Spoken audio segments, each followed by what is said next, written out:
Assalamualaikum warahmatullahi wabarakatuh.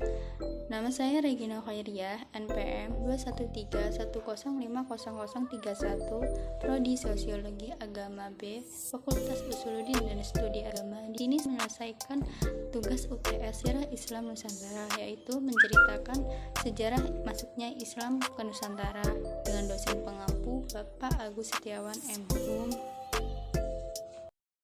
Masuknya Islam di Nusantara. Proses masuknya Islam ke Nusantara tidak terlepas dari peran-peran saudagar Arab, Persia, Gujarat, dan Cina. Tujuan kedatangan para saudagar ke kepulauan tersebut tidak hanya berdagang, tetapi untuk menyebarkan agama Islam.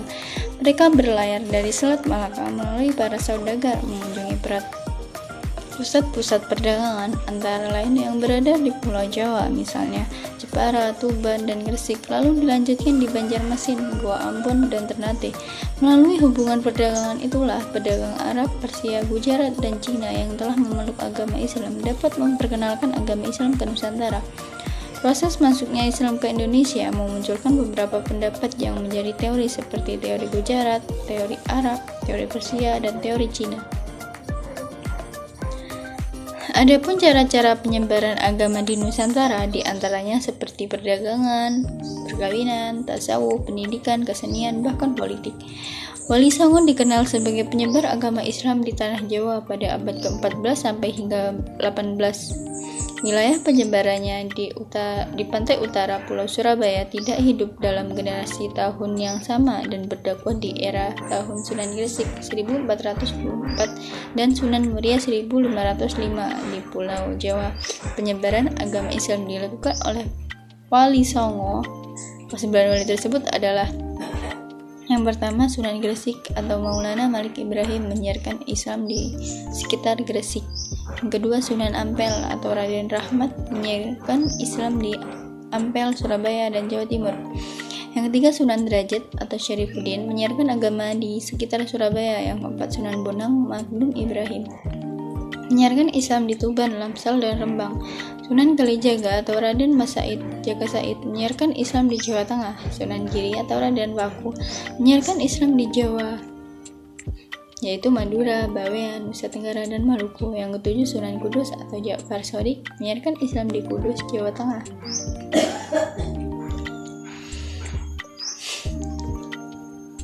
Yang kedelapan, Sunan Muria atau Raden Umar Said menyiarkan Islam di lereng Gunung Muria terletak antara Jepara dan Kudus, Jawa Tengah. Yang kesembilan, Sunan Gunung Jati atau yang biasa disebut Syarif Hidayatullah menyiarkan Islam di Banten, Sunda Kelapa, dan Cirebon. Kerajaan Cirebon atau Kesultanan Cirebon adalah kesultanan Islam yang cukup besar di Jawa Barat pada abad 15 sampai 16 Masehi. Lokasinya yang berada di pantai utara Pulau Jawa menjadikan kerajaan Cirebon sebagai jalur perdagangan dan pelayaran yang penting. Dari sinilah Cirebon tumbuh menjadi pusat penyebaran Islam di Jawa Barat.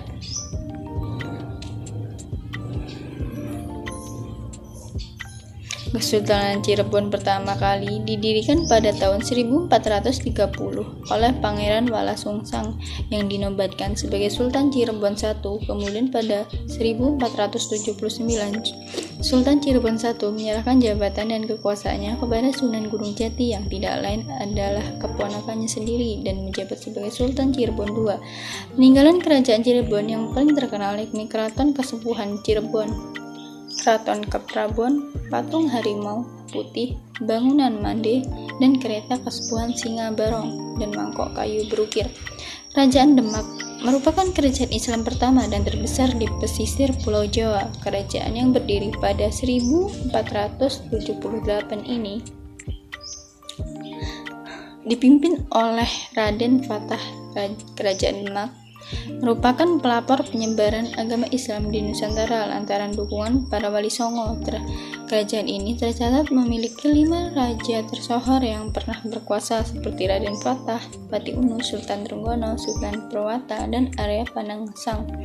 Pada masa kejayaannya, kerajaan Demak ini tak tersaingi. Kemudian pada 1554, kerajaan Demak runtuh akibat pemberontakan Jakatingkir yang berhasil mengalihkan pusat kekuasaan ke daerah Pajang dan mendirikan kerajaan Pajang.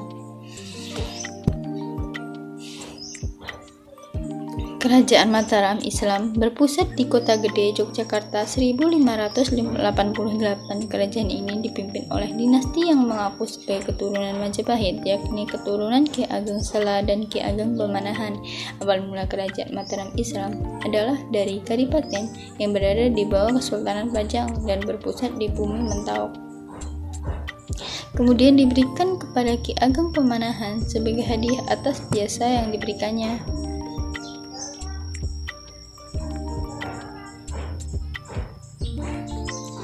Raja pertama adalah Raden Masah Sutawijaya atau penambahan Senopati, yang tak lain adalah putra Ki Ageng Pemanahan. Kerajaan Islam Mataram mengalami masa kejayaan pada pemerintahan Mas Rangsang atau Sultan Agung.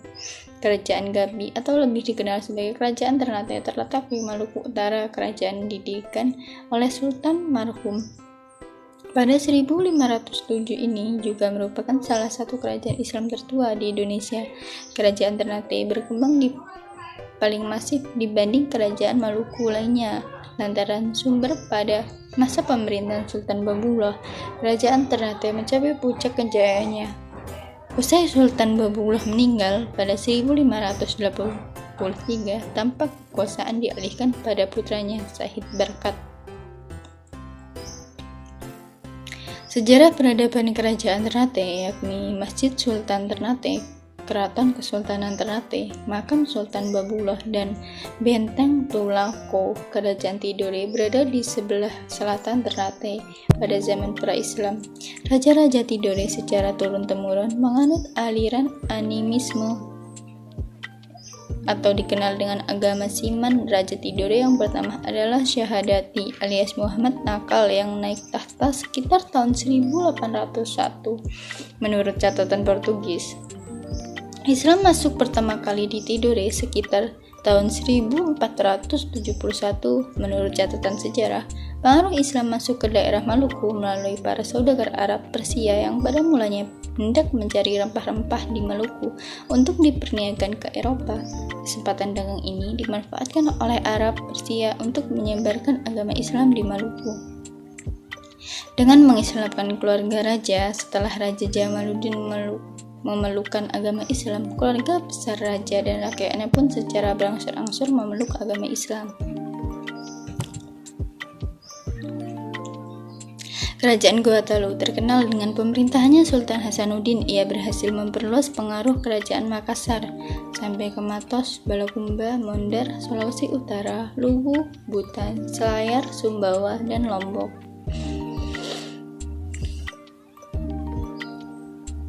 Hasanuddin juga berhasil mengembangkan pelabuhannya dan menjadi bandar transito di Indonesia bagian timur pada waktu itu. Hasanuddin mendapat julukan ayam jantan dari timur karena keberaniannya dan semangat perjuangannya.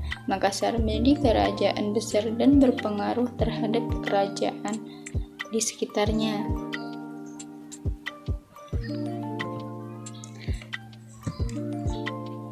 Sekian video dari saya ucapkan terima kasih. Wassalamualaikum warahmatullahi wabarakatuh.